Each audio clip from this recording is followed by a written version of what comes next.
Hello, everyone. Chris Higgins here, producer of the CX Leader podcast.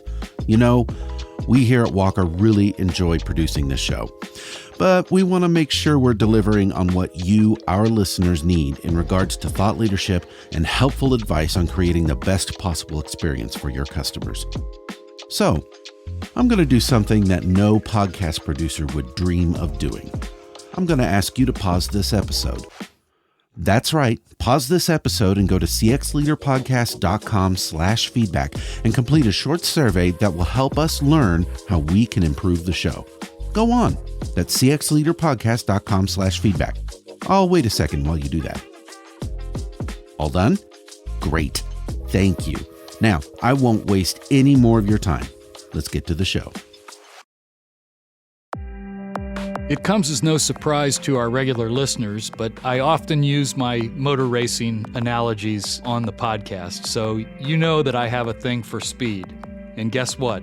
So do your customers. If a business is slower than we expect, it really feels like you are stealing from us. You are stealing time. And time has always been important, but now I think it is among, if not the most important element of customer experience, because it is the only inelastic resource. Time is literally the only thing that we all possess equally. A look at Time to Win, the 2022 Consumers Patience Study, on this episode of the CX Leader Podcast.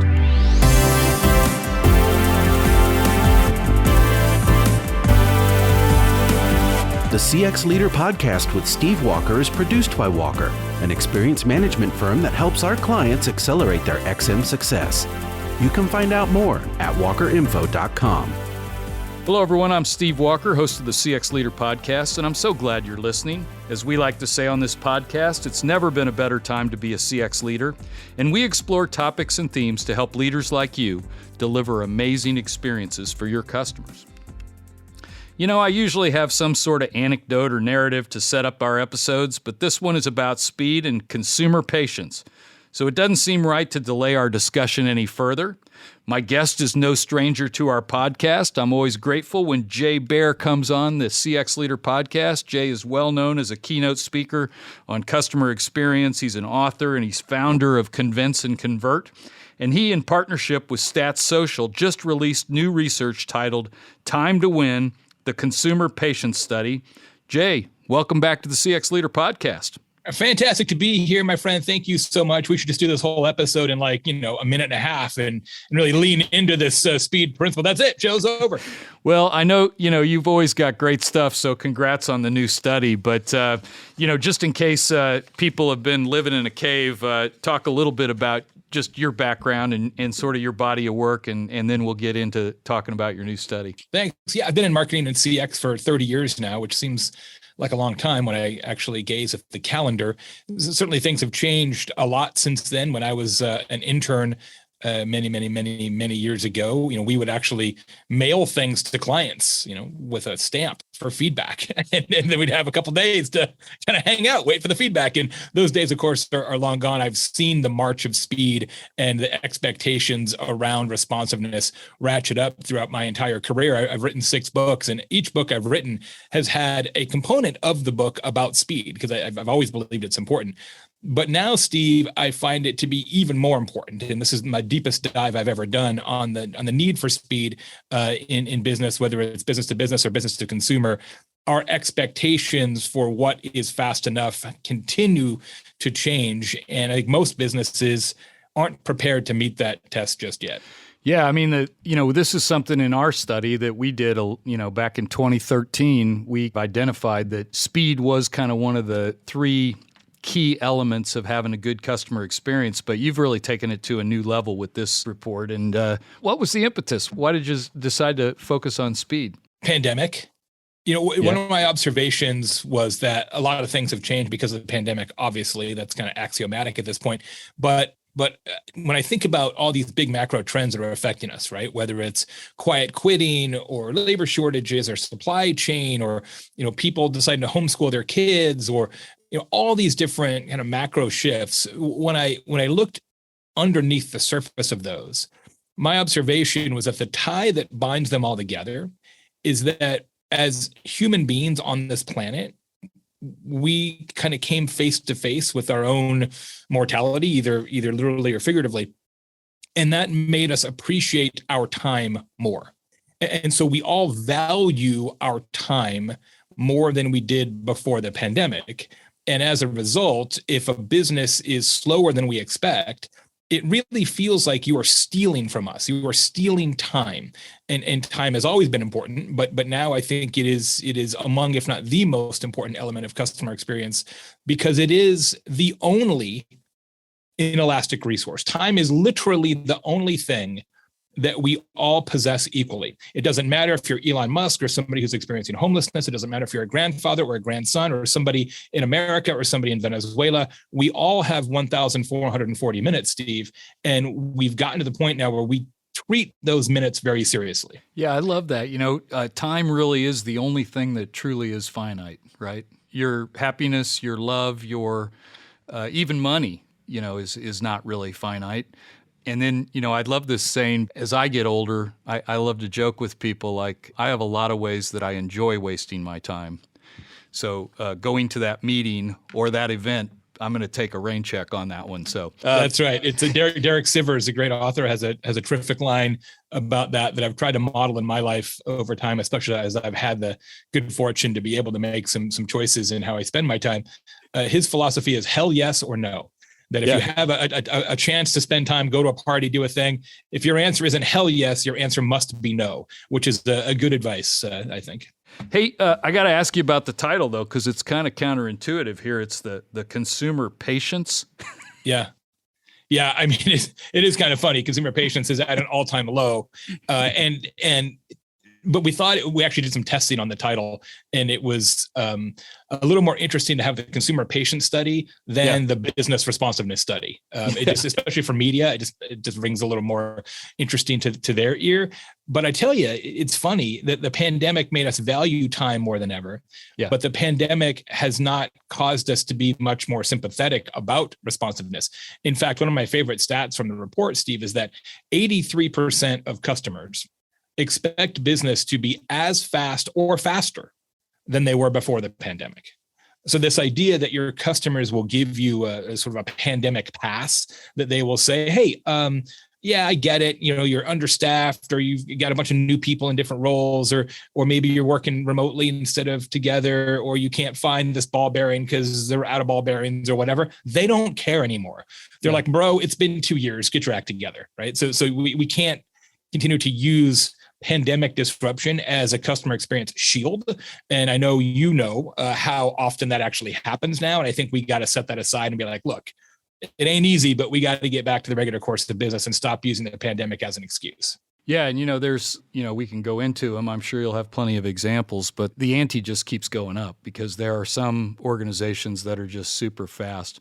One of the questions I was kind of playing around in my mind, getting prepared for this, is it really better to be fast than good? I think today it is, because I'm okay if it's not great as long as I know that going in. So you go to the old axiom, right? Good, fast, cheap, pick any two, right? We've been talking about that for generations. Right. Good, fast, cheap, pick any two. What this research shows, the time to win, is that fast needs to be one of them. Mm-hmm. And then you pick one of the other two, right? So you can be fast and good or fast and cheap, but you better be fast, because 2/3 of customers say that they care as much about speed as they do about price. They've elevated speed in the list of criteria to the degree that fast has to be one of the ones that you kind of say, yep, we do that. And then we decide from a positioning standpoint whether we want to be quick and expensive, and kind of high quality, or quick and sort of commoditized low cost. I think either of those are viable strategies, but you got to pick one. And I think partially why that's true, Steve, is especially in B2B, you have so many new businesses that have sprung up over the last, say, 5 years that have been built from scratch for speed.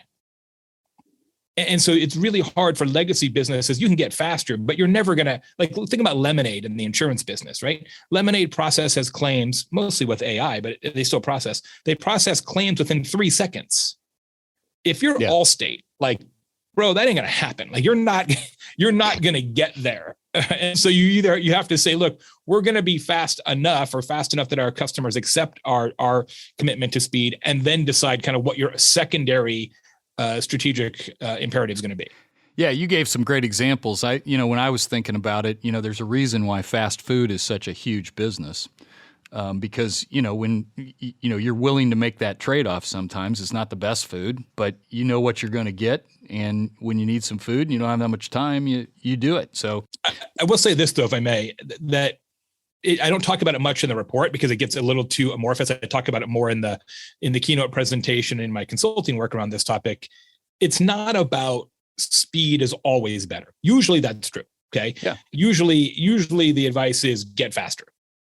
And that typically is sound. However, it's not true that speed in and of itself is always better, because there is a circumstance, Steve, where you can be too fast. You ever go to a Mexican food place and you order enchiladas, and then they come back in 90 seconds with your enchiladas, and you're like, wait a second, like this is improbable. There's no way. Did somebody else order these and then send them back, or they pre-made under a heat lamp? Like, we don't always want the fastest. You don't want the fastest tattoo artist. You don't want the fastest eye surgeon. Like, there's a scenario where too much speed actually creates doubt and dissonance in the minds of your customers. Yeah. And so what you want, the advice that I have is not just be faster. What you want to figure out is what I like to call the right now. The right now is the perfect amount of elapsed time. And I think this is a really important principle for B2B in particular, that for every customer interaction, wherever the customer is in the journey, there is a perfect amount of elapsed time. And essentially what it is slightly faster than the customer expects. Slightly faster than they expect. That's the right now. And so one of the best things you can do in business is to figure out what your right now is, because it will differ by business. It will differ by category. It will differ in some cases even by geography. But that's kind of the magic formula, is figuring out what is that sort of Goldilocks elapsed time. Yeah, I love this discussion of kind of the appropriate time and being just a little faster than the expectations. And again, I'll go back to the food example. When you're trying to grab a sandwich because your flight is boarding and you're going to be on an airplane for 3 hours with, limited service, you want that thing as fast as you can get it. But if you go out to eat with some loved ones or some good friends and you're at a nice restaurant, you don't want to be rushed. But on the other hand, you don't want to be sitting there waiting, 20 minutes between your courses, or you can't get another drink or whatever. So I love that. It's not just about being fast, but be an appropriate amount of fast. And what's going on in the consumer's head when this thing is going on, when they're doing their time equivalent? What kind of the emotions are being triggered by the consumer? Well, that's one of the things that we really spent a lot of time on in this study. And I should say, this is a significant study. It's 2,000 respondents normalized to the census. This isn't just, hey, I asked 50 people. This is a margin of error 2.5 points, something like that. So this is pretty sound data. And what we really wanted to demonstrate is the correlation between responsiveness and emotional state, responsiveness and revenue, responsiveness and loyalty. Because for me to say, yeah, you should be faster, business people will say, well, yeah, we know that. But until you say, and here's why, because it's going to cost you real money if you're not, nothing's going to change, right? We know that. So on the emotion side, it's pretty staggering that almost 2/3 of customers say that they feel disappointed when a business takes longer to respond than they expect. 1/3 say they feel disrespected, which is a very sincere emotion. And then the converse is true as well. When a business is faster than customers expect, then they feel respected and happy and things like that. So yeah, it does trigger some pretty sharp emotions. And I think if you just consider your own life, right? We're doing some work around the house right now, and we've got sort of 3 crews that we're working with, and the one crew is always faster, like text you back right away, and I just feel great about them. And then this other group does decent work, but it's impossible to hear from them, and you're always wondering, like, are they going to show up? Are they not? Is it going to get done? You just have very different emotions about those 2 organizations.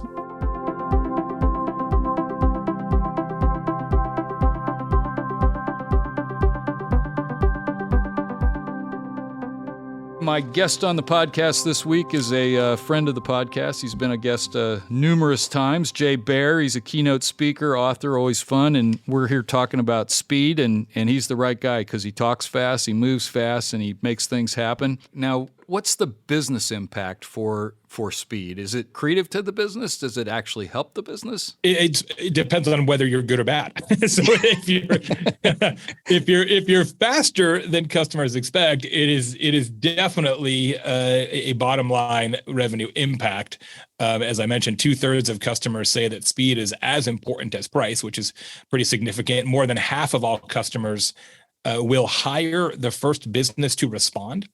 Yep. Even if they're not the least expensive in a competitive scenario. And I think this is such a huge lesson for B2B.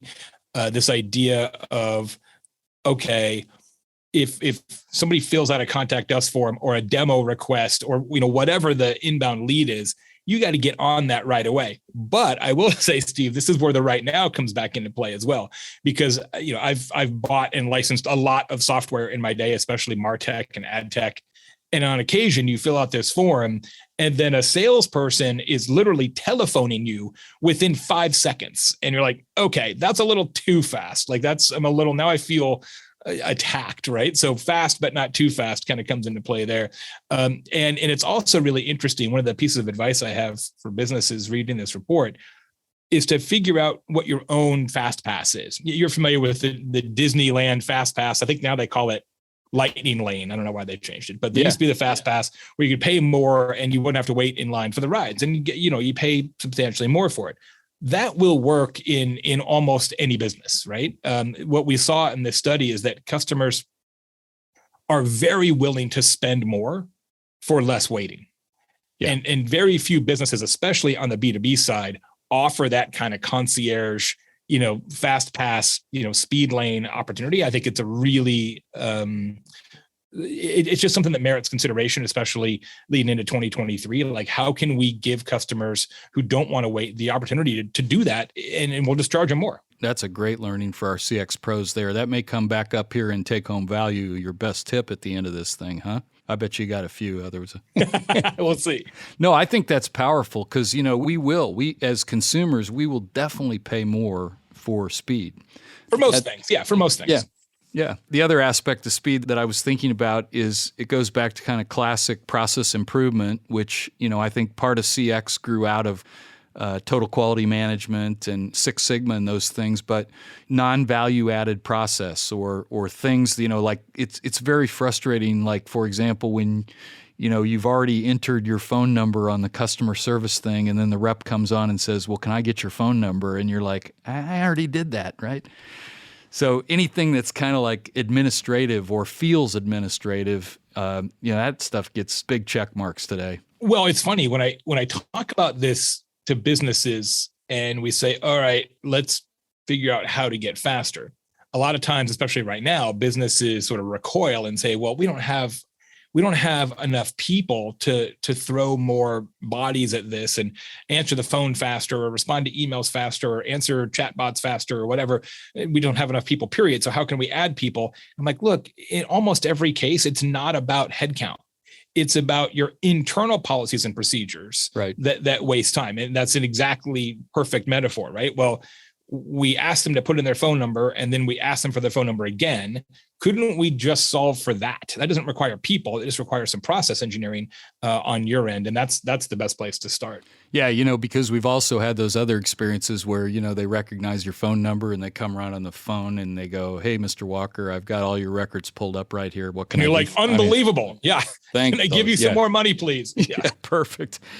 This is probably a leading question, but I got to believe that there's some quick differences on how people perceive speed and probably generational, maybe even some gender stuff. Well, because so often when you ask businesses about getting faster, sometimes what I've heard is, well, we don't need to put too much emphasis on that because we don't have that many young customers. The assumption being that youth, because they grew up with technology, et cetera, that they are less patient and more demanding from a time perspective of business. So we put that to the test. And as it turns out, the opposite is true. one of the most interesting findings in this research, Gen Z, the youngest consumers, are the most patient. Baby boomers are the least patient. Well, they got less time. That's less time left. Maybe that's it. It's like, look, I got to use these minutes wisely. Gen Z's like, I don't care. I got minutes to waste. So I just find it really interesting because when we asked people, what do you expect to be true? It was the opposite. I thought the opposite would be true as well, having some Gen Zs in my own household. But they're like, yeah, it's okay. And I think some of it is Gen Z. This is sort of a different podcast for a different day, but Gen Z is very fatalistic about everything, right? A lot of them, quite literally, a lot of them are like, well, look, the planet's going to burn down anyway, so who cares whether I get the email back in a day, right? They just have like these other kind of considerations, which is kind of fascinating. Yeah. Well, yeah, I think some of that's just a coming of age, hopefully. And for sure, I think all the generations, I know when the baby boomers were young, I think the greatest generation thought we were pretty crazy too. So that's right. You always hate your parents' music, right? Until then you go to love it. Yeah. And from a gender standpoint, it turns out this won't be a huge surprise. Well, number one, it wasn't consistently different across the whole study. The gender expectations around responsiveness are pretty consistent, but it is true.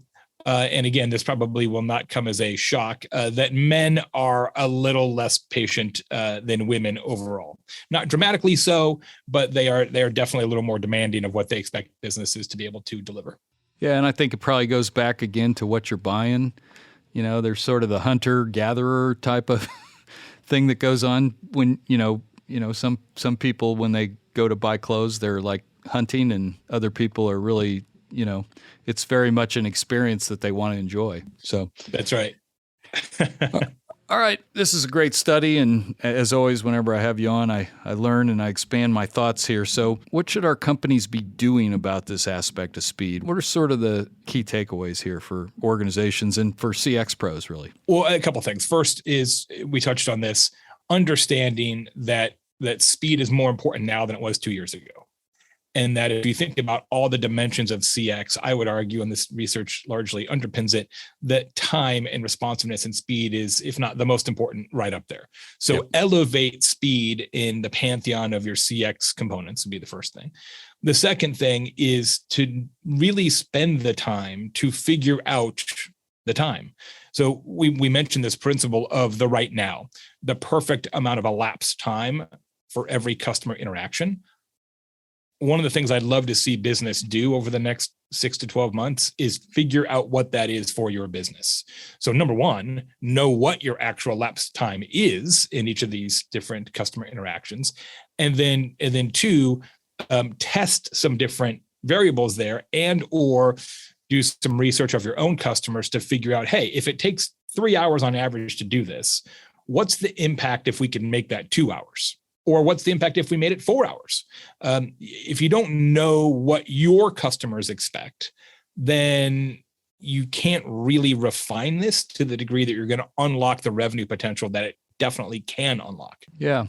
Boy, my mind's racing now with, really complex B2B solutions where there's, a relationship, it goes over time, there's transactions, but then there's also, other aspects that go on for extended periods of time. It's long time. Yeah, I mean, you really have to break that down into, all the aspects of that experience, right? Yeah, absolutely. It really is a research project that I think people should really consider undertaking, because customer attitudes have changed fundamentally. Like you can't step in the same river twice, and we think differently about time than we did 2 or 3 years ago. And the companies that really succeed over the next couple of years are going to be the companies that understand that and change their responsiveness strategy accordingly. Yeah, I mean, you've raised my level of awareness on this topic just in this, just in the last 24 minutes here that we've been working on this. But, like there's times where you want them to be fast, like you want them to respond, to acknowledge that you have a question or a problem.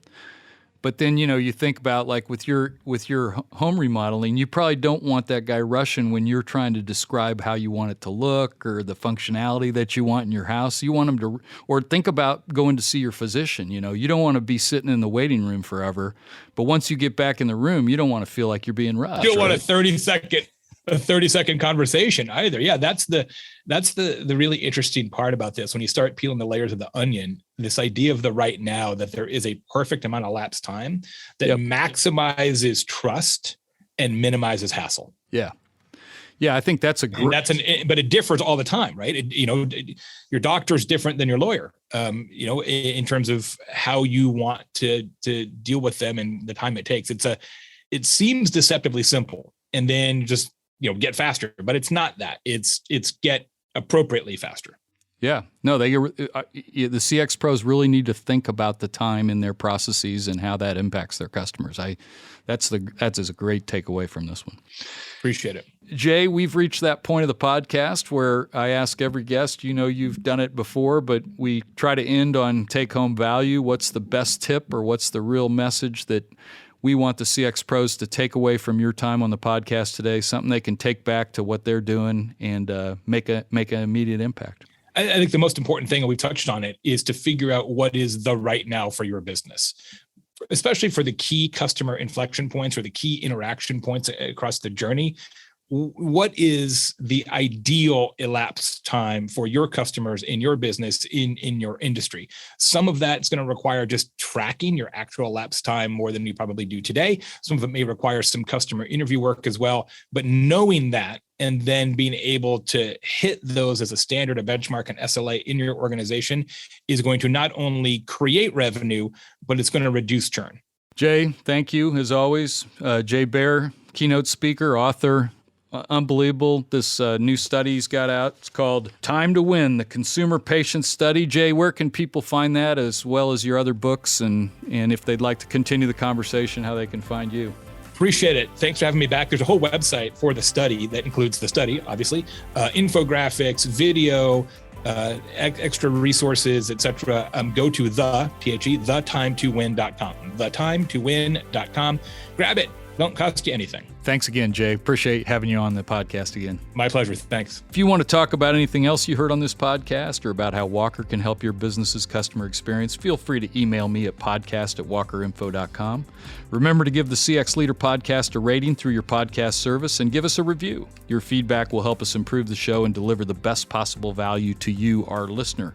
Check out our website, cxleaderpodcast.com, to subscribe to the show, find all our previous episodes, podcast series, and contact information. You can drop us a note, let us know how we're doing. The CX Leader podcast is a production of Walker. We're an experience management firm that helps companies accelerate their XM success. You can learn more about us at walkerinfo.com. And remember, it's never been a better time to be a CX leader, so go out there and find out what your right now is. Thank you for listening, and we'll see you again next time.